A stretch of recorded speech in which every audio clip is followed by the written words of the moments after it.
Hello hello mister കുഞ്ഞു, ഇത് ഞാനാ പത്മ. അതെ, ഒരു അപ്പോയിന്റ്മെന്റ് തരുവോ?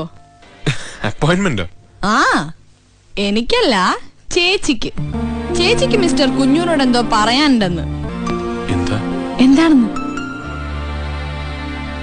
എന്താണെന്ന് ഇപ്പൊ എനിക്ക് പ്രഡിക്റ്റ് ചെയ്യാൻ കുറച്ച് ബുദ്ധിമുട്ടാ. എന്തായാലും ഒരു കാര്യം ഉറപ്പാ, കാല് തല്ലി ഓടിക്കാനല്ല.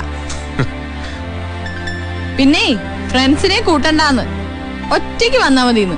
അയ്യോ, ഞാനും വേണ്ടാന്നാ ചേച്ചി പറയണത്. എന്ന് വെച്ചാ നിങ്ങൾ രണ്ടുപേരും മാത്രം മതിന്ന്. അതെന്തിനാണെന്നൊന്നും എനിക്ക് മനസ്സിലായില്ല. ആ, എന്തെങ്കിലും ആവട്ടെ, അത് ആലോചിച്ച് തലമുണ്ടാക്കാനൊന്നും എനിക്ക് വയ്യ. അപ്പൊ വരുമോ മിസ്റ്റർ കുഞ്ഞു? നാളെ വൈകിട്ട് 5 മണിക്ക്. ഓക്കേ? അയ്യോ, നീ സ്ഥലം പറഞ്ഞില്ല. ആ, അപ്പൊ ഇങ്ങോട്ടല്ലേ? ഇവിടെ വേണ്ട, നിനക്ക് ഇഷ്ടമുള്ള വേറെ സ്ഥലം പറഞ്ഞു.